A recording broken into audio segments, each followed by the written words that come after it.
Good morning and welcome to Chitkara University's Explore series.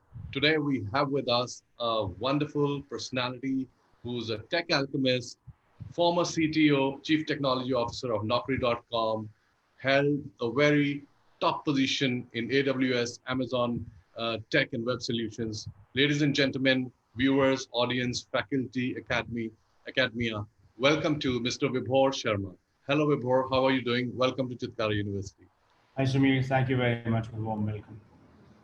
Vibhor, we'll just have some of your thoughts on how has been your story and how have you made yourself to the top, being a very self-made, I would say, a tech geek and a tech alchemist now. I've been lucky, is all I can say. I did not go to college, and I used to like coding.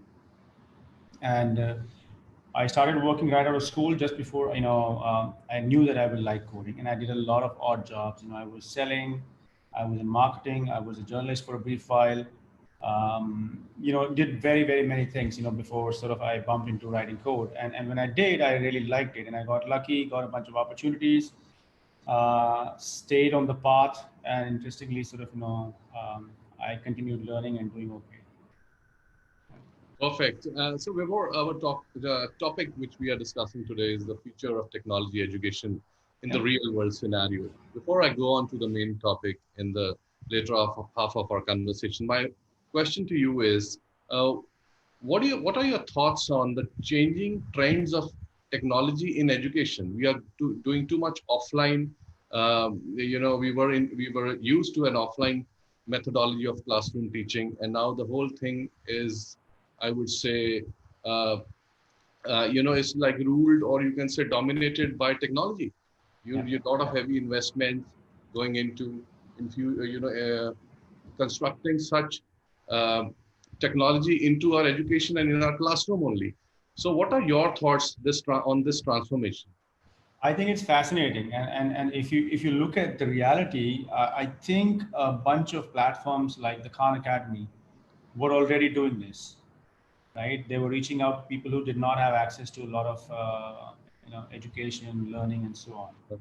So one thing which is really awesome is that now people who did not have access can have access to a lot of education.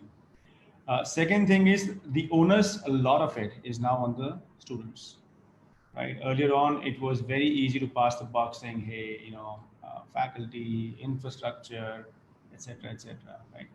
But I think now there's a very strong joint ownership that is going to emerge out of this whole new paradigm of education, where while you're being remote, you have to self-learn a lot more than depend on classrooms, lab experiments, etc., whatever you have made. And also, it'll give a lot of time to students. I'm guessing there's a lot of time at hand for students also to figure out how to utilize it productively. Ultimately, choice is at the individual, though. So I think self-learning is going to be a real big deal going forward, as we see. Newer constructs of imparting classroom training are already underway. We see several apps which are being used as complementary tools to classroom training, and they are much more interactive, much more involved, and students are much more focused, using those tools. So I think it's very interesting times. Unfortunately, the face-to-face human connection is not there. But I think once all this is over and the dust is settled down, we will see a lot of mix of virtual plus real ways to sort of learn things. What will be a classroom in a college or a university like after a year or two? What do you think it will be like? How would it look like? What will be the technology? What will be the gadgets we'll be using? It's hard to predict, right? Because all these tools have been available for a while now, right? It's only when there was a strong imperative and need for people to use these tools, people have started using these tools. But I think, and I hope that classrooms down the line will be much smarter, right? Because for one, you will have students who are much more engaged and informed about what they're studying because there are multiple sources to consume content from. There will be more, possibilities of using augmented reality going forward down the line. I'm hoping, but I think it'll depend a lot on faculty, students, institutions on how to adopt and bring in a hybrid classroom model as we go forward. Okay. Yeah, so let's go and talk about the curriculum. What are your thoughts on the present curriculum being taught in university and colleges? Do you think it is somewhere outdated, or do you think it is in pace? And do you think it comes as a surprise to students? Let's have a frank opinion from you. Yeah, I think this is a conversation which has been going on for years between industry and academia. I think there is a lag between where students are, what they study, and what happens in the industry, right? Just like there's a lag between the West and India, right, in terms of technology adoption, hitting the masses, and so on and so forth. E-commerce, credit card usage came to India much later as compared to the West. So there is a gap which is getting narrowed down, but there are a whole lot of problems. If I tell you, I don't know if you know, but there's this company called Aspiring Minds. I think they come up with a report of employability. Um, Aspiring minds. yeah, Okay. every year. I mean, for the last 6 7 years, I think maybe 5 7 years, they've been coming out with a report on employability of engineering students. For instance, according to their report, 80% of the people, students who come out, are not employable in the knowledge economy, right? Under 3% students sort of, get into tech product companies, and roughly about 15 70% get into ITS services. And every other student then, figures out whatever's the best possible road, they get it, right? So there are a bunch of challenges, right? One is, and then if we talk about technology per se, there's STEM, there's STEAM, arts and humanities, right? um, uh, there are a whole lot of things that students need apart from technical skills. I may say I know Java, right? But when I hit the deck running in a company, I have much more expectations laid out for me that I should not just know Java, I should be very good in it. I should be able to solve production problems. I should be able to understand how to write code. I should be able to understand how to submit my code in a code repository. I should be able to have conversations with my peers. I should be able to influence them without, getting into an argument, without debating. If it is debate, it's healthy debate. I should be able to put my point of view. I should be able to be okay with the fact that my point of view was not taken, things like those. So social skills, cognitive skills, and then the kind of problems that people look at, when they enter real world scenarios are much more different than, classroom training, right, and theory, right? In school, I remember in science, because I just went to school, did not study after that, but in science, you had theory and you had practicals, right? Just knowing that, what is resistance, what is electricity, what is potential difference, well, it gives you a sense, right? Right. But when you move the rheostat left, right, and center, right, okay, what happens to current actually, how does potential difference change, and so on. So what is Ohm's law? Just, prove a point. And that is where internships, I think, are an awesome tool, right? But if you look at the report again, not even 40% students, get into internships. So I think that what is missing is that there has to be a tighter connect with academia and industry. They need to be working together much more closely, much earlier, right? I would go to campus, when Unfortunately, it's not happening that much. it That isn't, it isn't. that 40% of the students are getting employed. Rest are not. I'm very curious to know, based on your answer, that how many percent out of this students who are getting out after the graduation are turning out to be entrepreneurs? Well, that's another problem, right? Because that's a very very low number. That's a very, very low number because I think most of the students have a lot of pressure to go on, get a good degree, and get a good job so that they can get steady income, right? Innovation, entrepreneurship. I mean that's hard. That's hard. If you look at pockets, I mean there are places in North India, there are places in South India where entrepreneurship is very, very active, right? But if you take a broad sweep across the profile demographic data of students, not many entrepreneurs are coming out, right? And that also do with the fact that people are not aware of, and just like when you want to look for a job, many students don't know which company should I apply to, how should I apply, what is the process. A lot of students are still figuring out, hey, listen, if I have to be entrepreneur, what is the right path? What if I fail, right? I think the fear of failure is much higher in wanting to be an entrepreneur as opposed to saying, you know what, worst case, I'll do a IT services job, ITES job, and things like those. Perfect. I think that's a very perfect balanced view you have. Something which you just mentioned is the missing of social skills in students. Now, it's a two-way question. One is, though universities and colleges are putting a great effort, right? What are the key specific areas they need to address and work upon the students? And second is, what students should do to improve their social skills. As you said, when they get out into this big world, which is so demanding, they need to know a lot of things. They need to have multi skills. So, what do you think the universities need to work upon, and what do you think the students need to prepare in these 3-4 years of their degree? I think there are a bunch of things. One, like I said, there has to be a tighter industry connect, which means you're gonna get more people from industry come in and talk about real situations, Which is happening now? Which is which is which is happening. happening? Yeah. Yeah, which is happening. Second is I think there has to be an early assessment of employability of students. Right between first second year, you figure out where students are, and see how you can get more and more involvement of real life projects in their curriculum. Right, because when they work on real life problems, Very good answer. Yeah. with different kind of people, they get a sense of how to operate, what are real life scenarios, so that when they're, out of their college, they don't get hit by, oh, what's going to happen here? I mean, this is too straight jacket for me. A while back, I was running around, walking, drinking tea, at a coca, and now I am here. There's a certain way for me to operate in a meeting and write emails, you know. So, I mean, I think there should be some element of the curriculum which should get, some, a weightage to these aspects, communication, cognition, solving complex problems. I mean, what if, we had like, 500 companies out there who said, we want to solve real life problems. Can students from second, third year start doing this for us? It could be a research project, it could be a marketing project, it could be a tech project, whatever it have.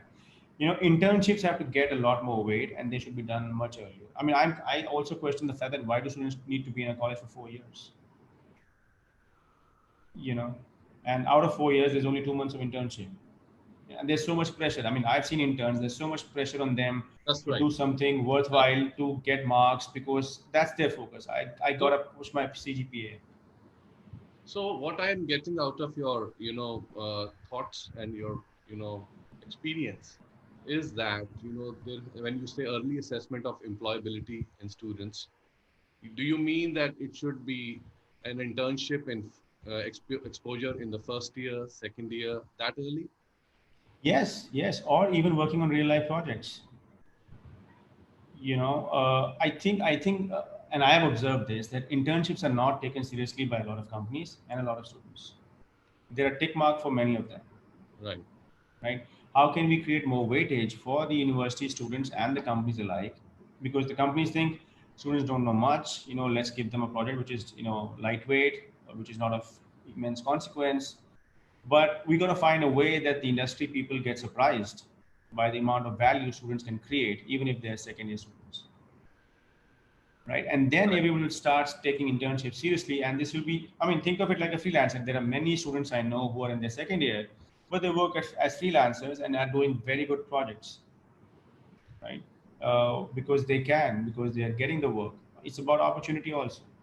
And it's about also, coming down to the individual personality, whether he or True. she is a go-getter, passionate, determined, disciplined, Yeah. or, or consistent. All these factors come in place. But I'm very convinced with your plan, this early internship advice to the students, because, when these students get employed at the end of their, you can say the eighth or sixth semester, then these kids, they have to rush into 2 to 3 months of internship, which is hardly a lot Yeah. of, learning Yeah. and more pressure. Yeah, and see, there's no time for students to prepare, so to speak. I Yeah. mean, my experience, if you look at, and I've hired a lot of people from campus in my time. When they're out of college, they want to get hired. They want to earn money. They're looking at their peers. They're looking at their parents who are looking back at them. Here, so what's happening to you? You did not do well, whatever. So they want to get a job as soon as possible. But if you tell them in year 2 and 3 of campus, that look, you've got these shortcomings. We've got these courses.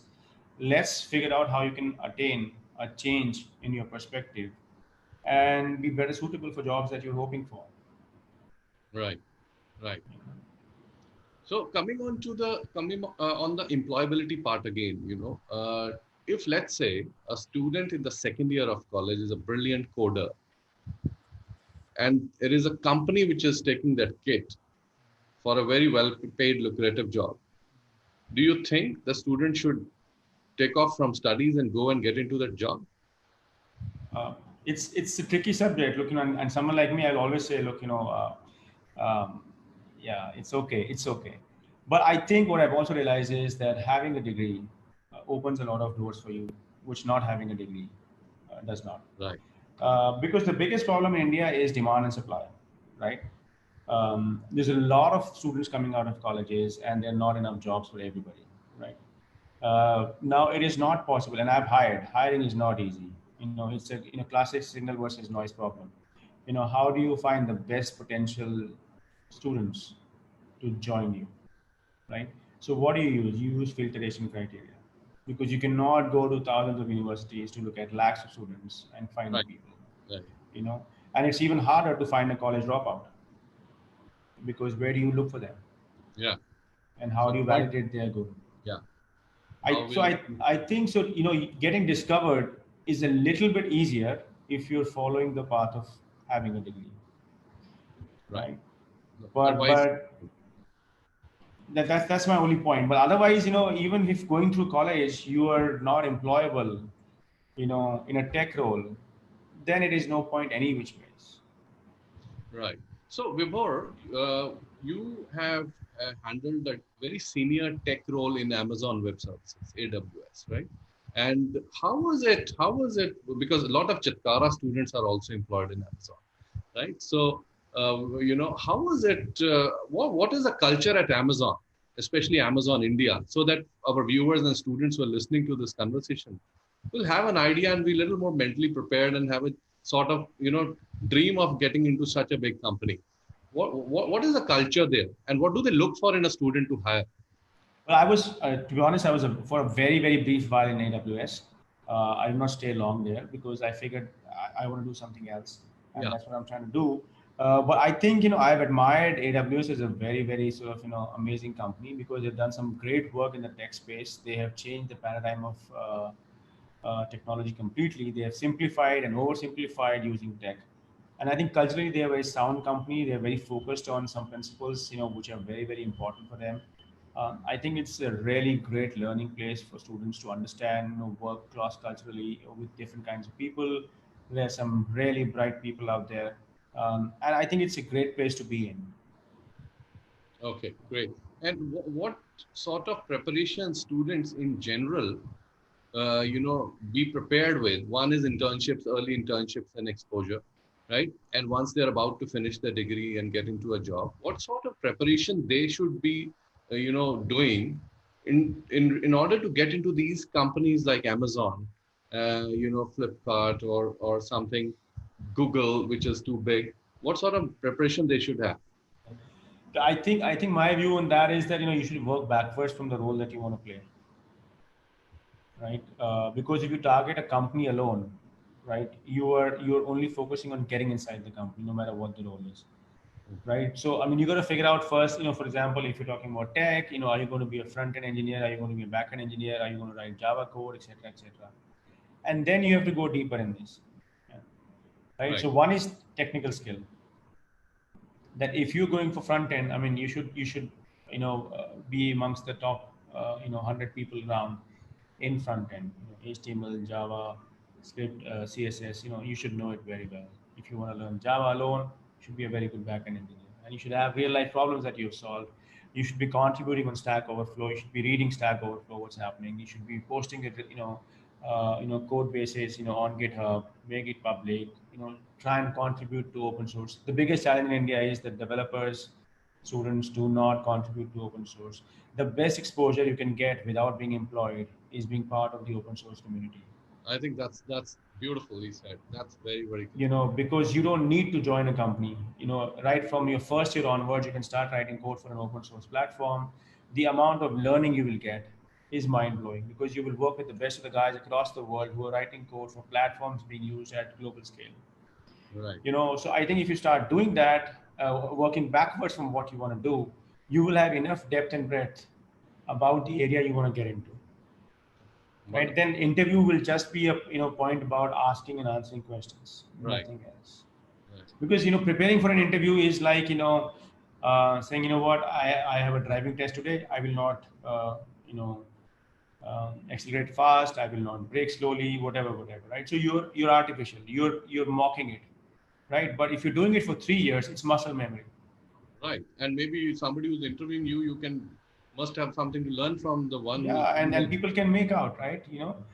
So I'm a firm believer that if you are in depth yourself, I mean, you don't need to prepare. right. Otherwise, it's easy. You can go on to internet. There's enough people out there telling.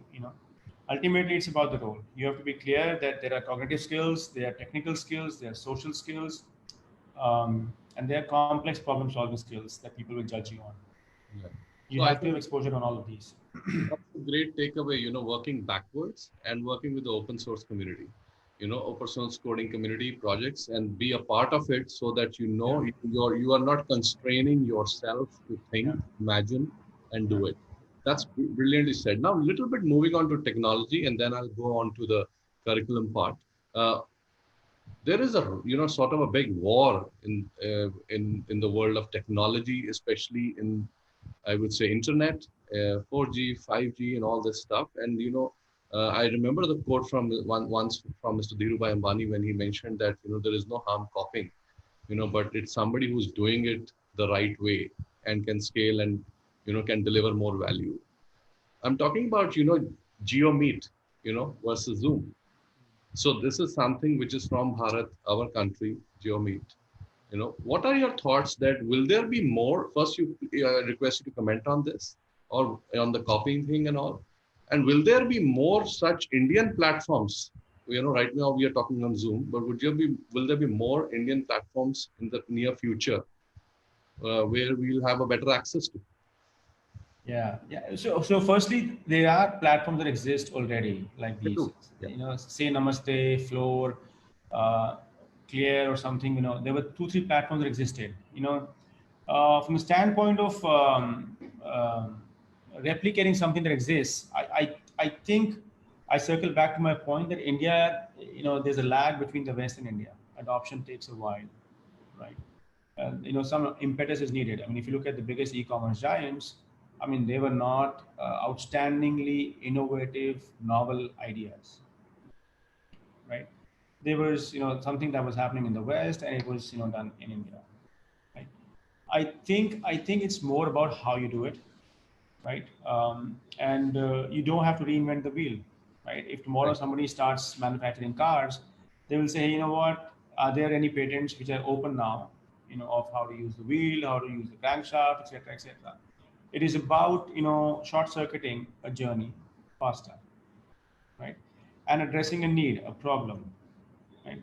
So I think what GeoMeet is doing is, looking at 2, 3 dimensions. One is Atmanirbharta that Prime Minister said. Second is the fact that, look, one of the biggest needs for education, for work, for everything right now is connecting people virtually, and they're doing what they always do, make things much more accessible to a larger set of people in a shorter period of time. So I think that's what they're doing. Um, and innovation is twofold. One is doing old things new way, doing old things in new places, or doing things in completely new ways. So short term, mid term, long term goals. I mean, there has to be a journey around that. Got it. Yeah. Perfect. I think that's very well said. There's no harm in replicating, but it is on how you do it. So you need the one who is more skillful, doing it in a much better way, fashion is something which will have a better output. Also, my another question is, we would like to know few of your, few of the sectors which you feel where tech engineering will play a key role in the future, and in what way. For example, a lot of students, engineers, fresh graduates, they get into uh, doing tech engineering or be a part of the project into or for automotive and or for aerospace or for aviation industry. So which are 3, 4 sectors, just picking up your mind, that students should be somewhat excited about? I think what's happening is that a lot of boundaries are blurring. I mean, if you look at just automobiles, roughly about going forward, and already maybe 40 to 70% of every car is going to be electronic, right? If you Right. look at the dashboards, the sensors, everything. I mean, only the engine, well, that's also changing over a period of time, but there's part mechanics and part electronics, right? So the Right. boundaries are blurring, right? If you look at the intent of having driverless cars, I mean, if you look at a lot of cars right now, they've got sensors for lidar, which is basically a really sensor to tell you whether you're going out of a lane or not. So there are a lot of boundaries are blurring now. So I think machine learning, it's been going on for a while, but that conversation will go on for a lot of years, because that is one space that will continue to sort of create more value in multiple spaces. Augmented slash virtual reality, given that we're now getting used to the virtual world so much, there will be some play possible there. um, and I think these are the two biggest sort of spaces. There are other spaces like material technology and photo sensors and things like those, but they are a little far away. But I think they have a lot Right. of ramification in healthcare and in normal sort of parlance and things going forward. So you mean like, as you mentioned in the going back to your earlier conversation and your uh, advice is that, do you think students and their faculty can pick up the sectors in the first and second year to give them exposure as interns in that field? Yeah, I'm a strong proponent of solving real problems, right?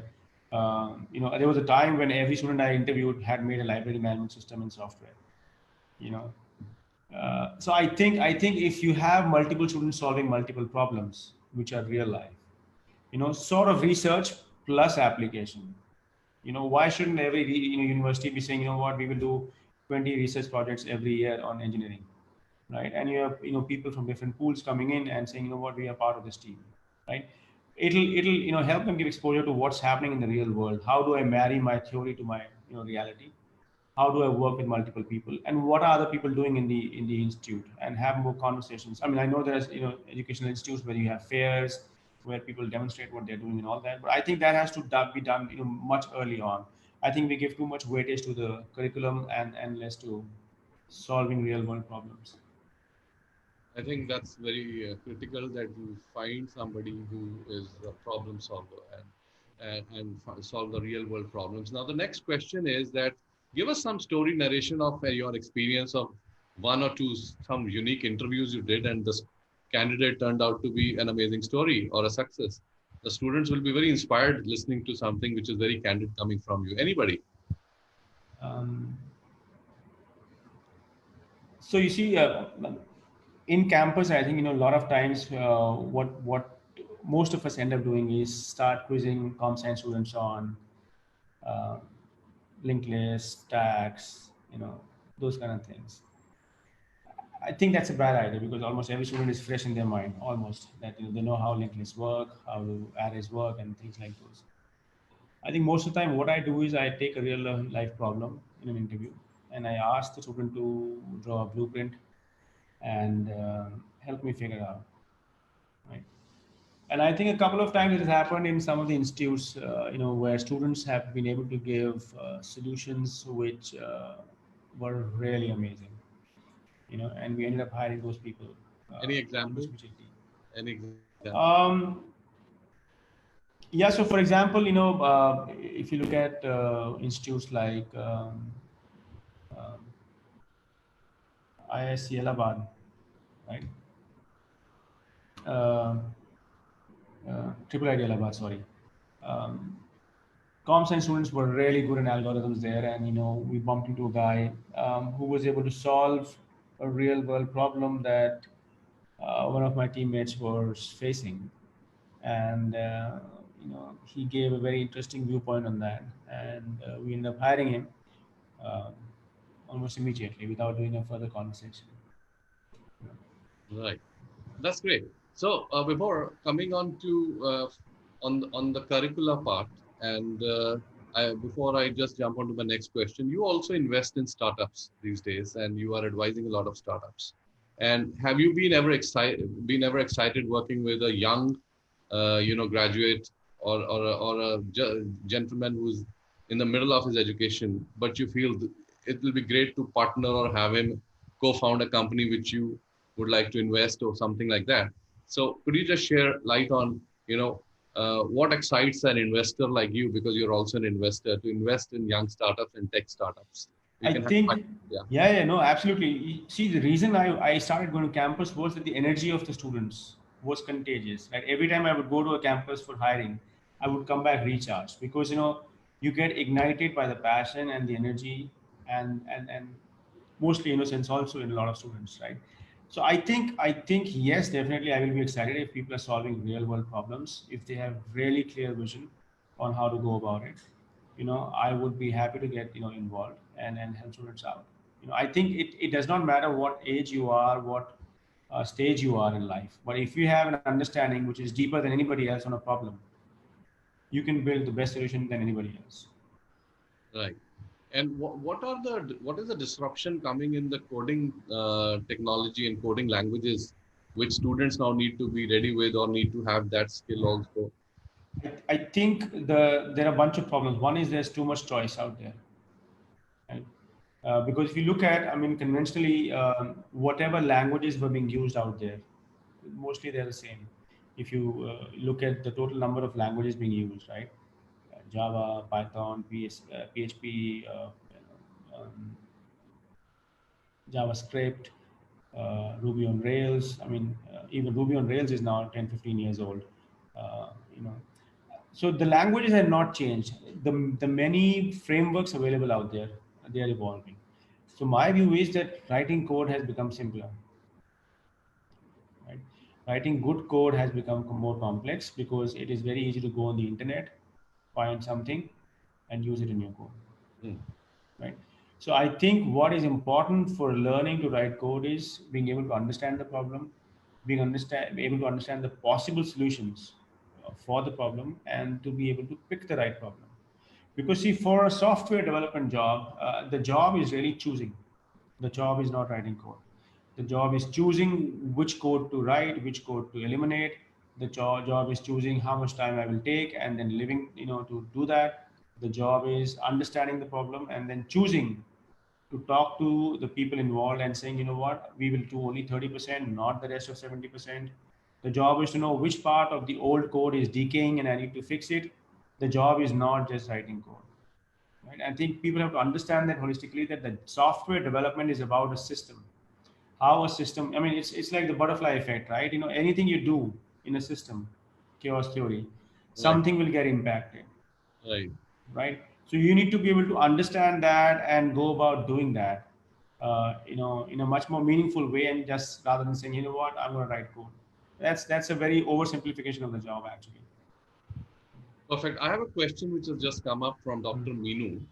She's heading the computer science engineering department at Chitkara. The question is that how much time, based on your earlier suggestions, how much time do you think in the 4-year engineering degree students should spend time on industry internships and solving real life problems in the span of its 4 years?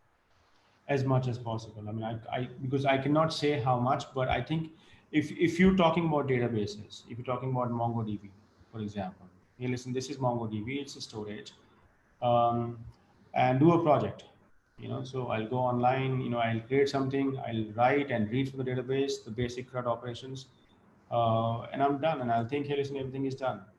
But can we go deeper than that and pick up a research project, for example, and say, hey, you know what, can we pick the biggest database possible out there and let students understand how does MongoDB work at scale? Can we simulate some scenarios and tell them to do troubleshooting and firefighting? How much real life simulation can you do for them? Is the case, right? It's like if you want to be a pilot, you have to have minimum number of hours to fly, Right. right? But you don't just learn how to fly by looking at the books, right? You've Right. got simulators, you've got actual flight times, etc., etc. So I don't know what the right time is, but I think it's some sort of learning by doing that we will come at and say, you know what, if on an average in the second year students spend about 100 hours on writing code and solving real world problems, that's good enough. I don't know, you know but just pick projects, and it'll also ignite the interest of students that they're solving some real world problems. you know you look at LinkedIn, a lot of students keep doing that. Hey, I picked up TensorFlow, I downloaded some images, and now I built this platform which can recognize people in the dark and so on and so forth. I mean, people are just dabbling with things, you know So I would imagine that at least 2 to 3 months, in number of man days, weekends, nights, whatever. Because if the students are excited, they will do it outside of their daily sort of things also. They need as much exposure as possible. I Right. mean, yeah. So I think the as much exposure as possible is the wonderful suggestion I think we have from you. The next question is from Chetan. He's from Amritsar. He's asking that which job will be more well paid when I come out of my degree and get into the world of industry? Will it be in data analytics or will it be in augmented reality technology? I think it'll be the job that you do best than anybody else, right? Because the skills are changing. If you remember when mobile apps came in, mobile app developers were paid the most at that time because nobody knew how to write an application for Android or iOS. Is that the case now? It is not, Right. right? So the curve flattens. I should not use that word, but the curve gets down, right? Because what happens is when a technology is new, right, there is not enough contribution coming from all quarters. But when it starts coming, it becomes simpler and simpler and simpler, right? Right. So what is the most paying job right now may not be the most paying job 5 years from now. Right. I think you got to differentiate between job and career. Right. That's the biggest differentiator that's required. And how do you see yourself doing things in the next 5 to 10 years, right? Because if you're good at what you do, money is a byproduct. Creating value is far more important in the role. Right. So, before talking about the curriculum and the last phase of our conversation, is like, what are your thoughts on two, three skills universities and colleges should introduce into their curriculum? Maybe a sort of a elective, or maybe a sort of a crash course, or a live project. Uh, in what field? So let's talk about specifically about, let's say, BTech students, bachelor in technology. Uh, what sort of additional two, three skills or coding languages or something which you advise, can be introduced on a short-term basis? I think it's hard for me to advise broad stream, but my recommendation will be to keep an ear on the ground with the industry. One, two. I think you should also figure out what are students learning from Udemy and Coursera. Yeah, because they're on their own learning things in machine learning and things like those. It's very easy for me to say machine learning, augmented reality, blockchain. I can give you all the names, Right. right? And you also know the names. But I Because think the real deal is, for example, if you take it a mechanical engineering course, right? Uh, Industrial Revolution 4.0 has been a long time coming, right? Which means Internet of Things and mechanical engineering, there has to be an intersection at some point in time. absolutely, Are we teaching our students how do we do industrial automation? How do we look at metrics of a plant as a system as a whole? What happens when I connect 5 pumps to a turbine and to a cooling tower? One of them goes down. How do we correlate that? Is there a causality there? I mean, so real life scenarios, and open up the world for them that look at you have the corpus of machine learning capabilities. So I think machine learning is something which is very crucial because the data will be in abundance in any and every paradigm going forward. People will not know what to do with data. So right. when I say machine learning, it is not, hey, listen, can you start using R, you know, or SciPy and those kind of frameworks. I'm saying, look, can you understand the problem and see how you can use the available tools to solve the problem? So I think the first and foremost thing is to look at outcomes in specific streams. Right. What are going to be the important and crucial outcomes in mechanical, in civil, in electrical, in com science, right? What outcomes do we desire? We want people to go and create more impact and not just become a maintenance manager in a plant. I think visualizing the outcome is very Yeah. critical for even a student. Yeah, And because see, I these technologies that we're talking about, we've been talking about for a decade. The papers that have been written in machine learning and some statistical models are, very, very old. It's just the compute is now available. So how do you apply this compute? For example, hey, listen, can we do more research in civil engineering and say how can we utilize machine learning to build better? right. So I think it has to be more open-ended than just saying that, we will teach you Python, we will teach you R, we will teach you Scala, we will teach you raster, satellite images, for example. Mhm. I mean, there is going to be a horde of satellites up in the air in space, looking down at the Earth and looking at a lot of data. Uh, Right. can we make sense of those images? Can we predict weather better? Can we predict crops and their yields better in agriculture? I think it has to work backwards from Brilliant point. outcomes. That's a brilliant point. Looking at any sector, but looking at what is the need of the hour and how Yeah. they can Yeah, collapse. because see what happens. What happens? I do mechanical engineering, but then I get out. I want to do IT, Yeah, right, right? So everything is converting to one thing, right? Because people are saying that is one, it'll get me more salary. Two, there's more charm in it. Three, there's more value in it, right? right, So why don't you sort of say, what, we will reverse the funnel, and everything is now having a foundation of how can technology help in these multiple streams of engineering. right. Perfect. Could we flip and say, hey, whatever's elective is now mandatory? Right. I don't know. Yeah. Got That's perfectly said. That got it.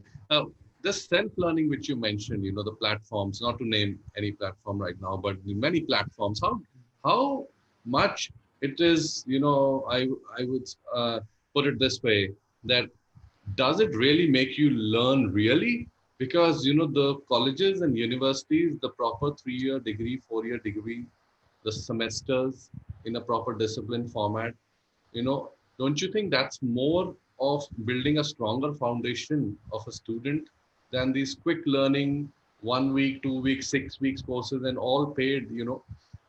What are your thoughts on this? How students should now at least go back to the conventional traditional learning, rather than just doing crash courses, which sometimes it's a scenario now they're not getting that value in the industry.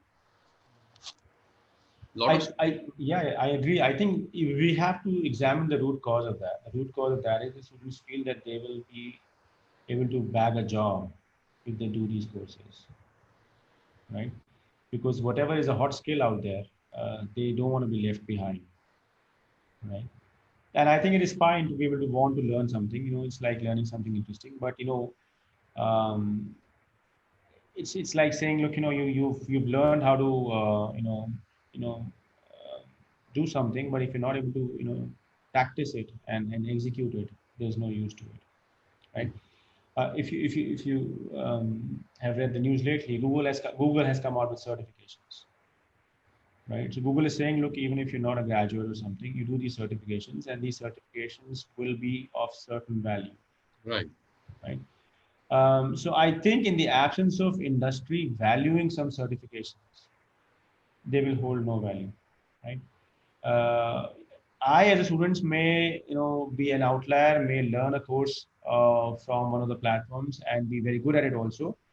But until someone finds me and knows that I'm good, I will not be able to get a job in that space. So the presence of industry and the certifications with the support of the industry That's right. are the way forward. As Are the way forward, and intertwining these skills in curriculum in some way or the other, because students are getting enamored by the fact that I should do this course because it will give me some value that is not there in my degree, right, right? So that lag between industry and education, that has to, you have to have some short bursts and say, what, we are doing a hackathon of courses in the last semester of third year, which are elective courses, but you can take them up. This will also help the faculty to sort of stay abreast with what's happening in the world. You are creating opportunities for students to learn from the faculty itself within the institute. That's becoming part of credited and recognized learning as well, which the industry will appreciate. So a mix of things actually. perfect. That's very well said. Industry presence remains critical to give you a real life exposure, and if you intertwine it with the curricula, it makes it great. Perfect. That's a great takeaway from you. There's a question come up from Arpist. He's asking that I run the e-cell along with my other members. Uh, how can I make the hackathons and ideathons more exciting and interesting? Real world problems, that is all. I mean, for example, I don't know if you know, but in April, the government of India said we will give 1 crore to a person who will make something like Zoom. You know, Got it. Yeah. I mean, we could have picked that up, and, say, hey, we'll give it a shot and do a hackathon, where, 100 people from the institute come in and say, we will make something which is good for virtual conversations, you know. So I think you got to pick I always, go back to the same thing, because if you're solving real world problems, then I see the outcome. If I don't see the outcome, the hackathon has no meaning for me. Right, right, right. Got it. It's an arbitrary exercise that I'm doing.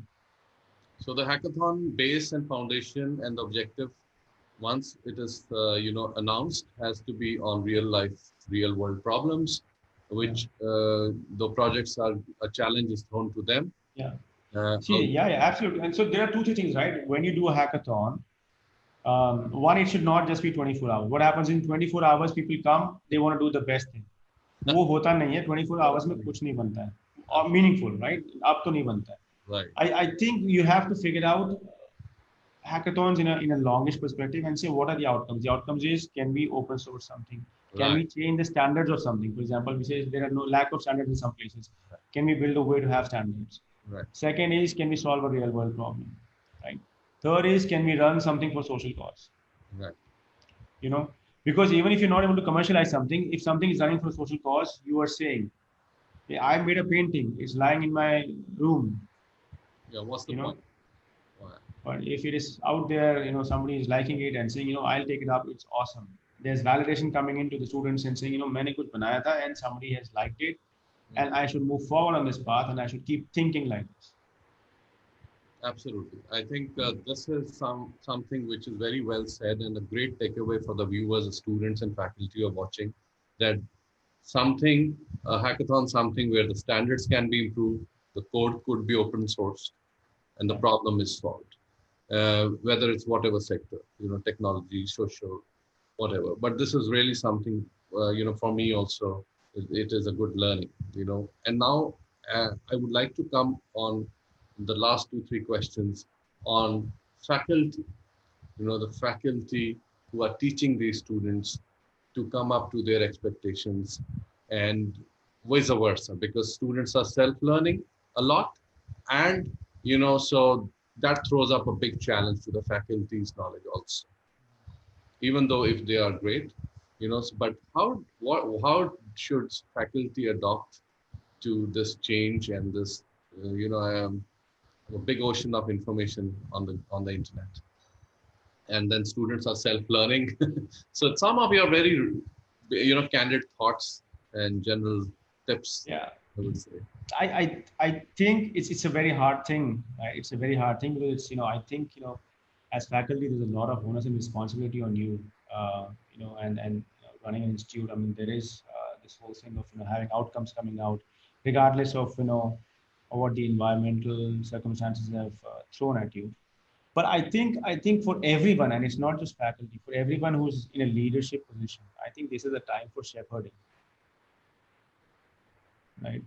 And not, there's a subtle difference, right? Because I think it's about gently guiding and nudging everybody around on what is the right way to do things, and also learning in the process.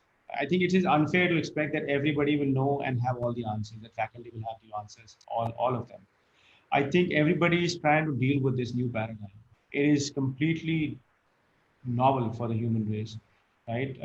It's got physiological, social, mental implications for everyone.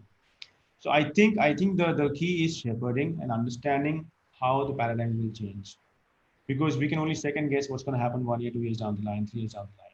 What is changing? What are the best ways for us to provide? What is the right ratio? 80% student self-learning, 20% classroom, 30%. I mean, you got to pick your battles. You got to pick your battles and say, look, this is something which I will not compromise on, because this is a solid foundation for the students. I will hold it and I will let the students know that this is important, and I will tell you how to go about this. And everything else, you can meander on the internet, find what you like, learn what you want. We can discuss that and figure it out.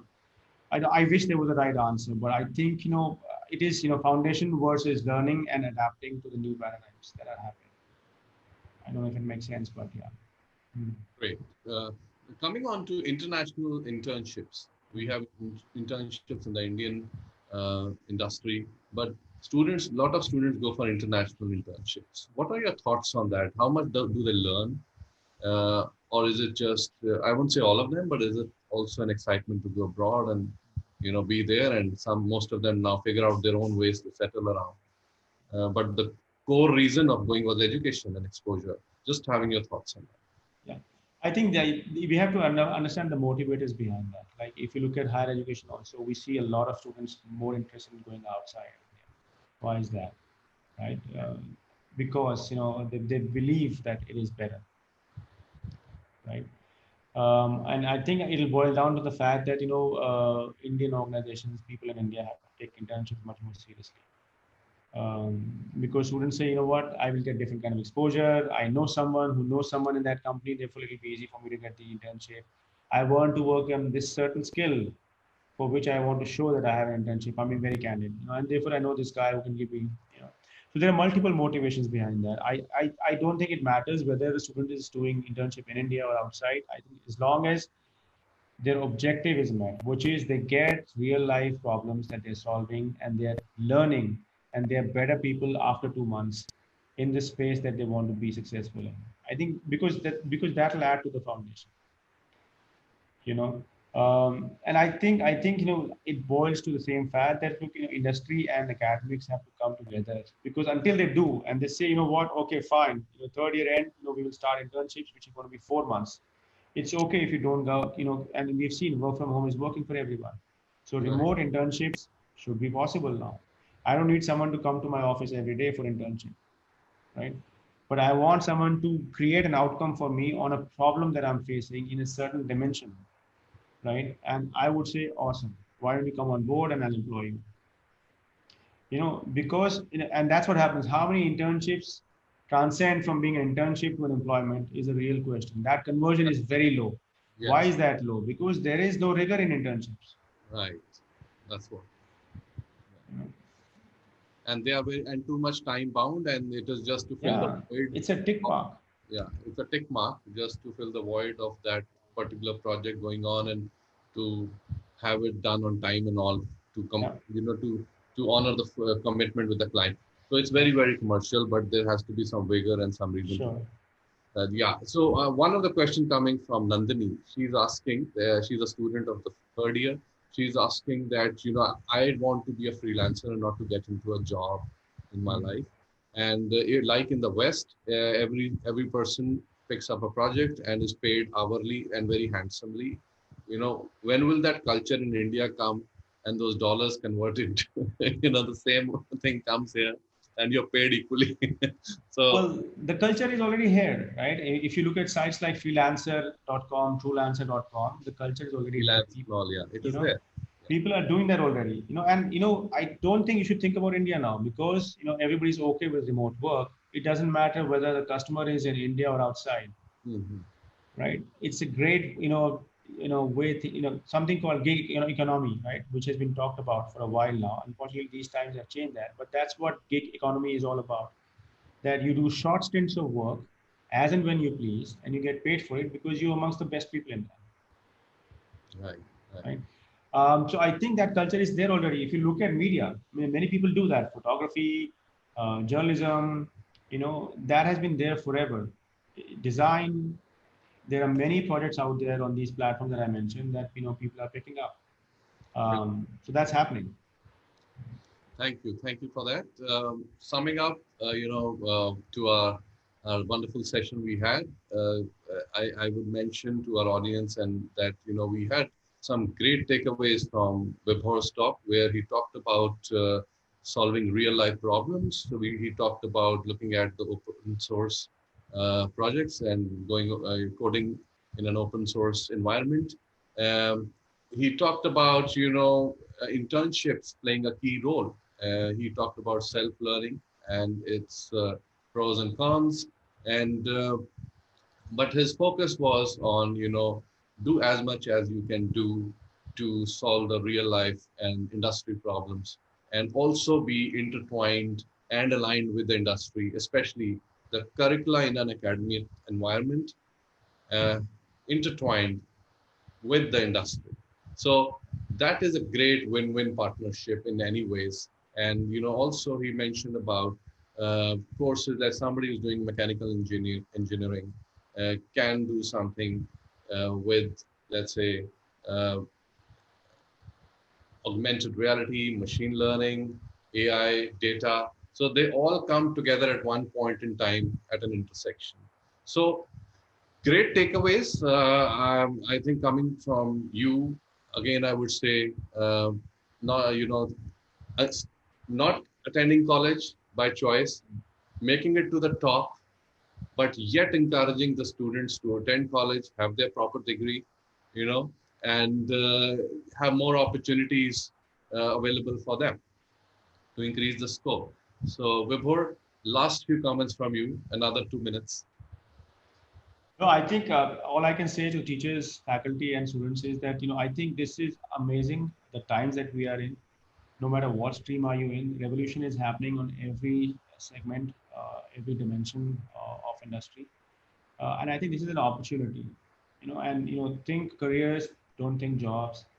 Think impact and outcomes. Don't think learning only, right? I mean, for instance, I mean, I don't know how it works, but maybe you should have a target of having 10 research papers in a certain period of time, from the Brilliant. Yeah, institution. that's brilliant.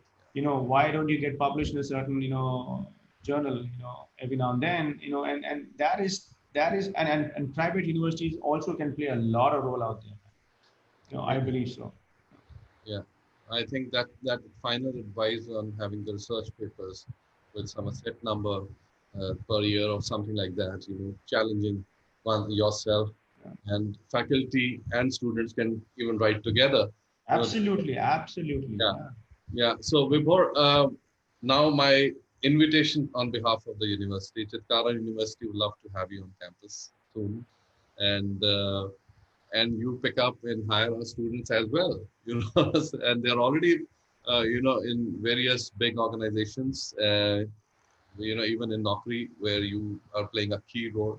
And I also understand from Apurv, our dear friend, that you are coming up with something very unique soon, and you're working on some, yeah.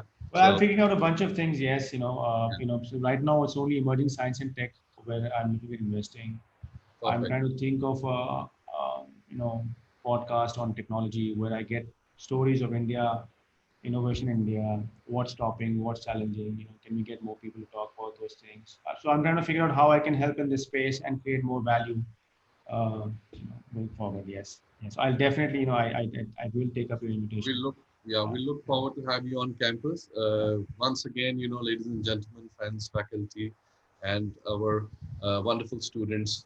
We had somebody who thinks very deep and who's a man of few words, and it was our honor to, have him over. And we thank him for accepting our invitation. We thank our friend Apurv and Vidushi, who played a key role in bringing Vibhore to our platform. And on behalf of Chitkara University, once again, a heartiest thanks to you, thank you very Vibhore. much for having me, man. So Thank you. thanks a lot. Stay safe and look forward to have you on campus. Thank you very Thank much. you. All the best.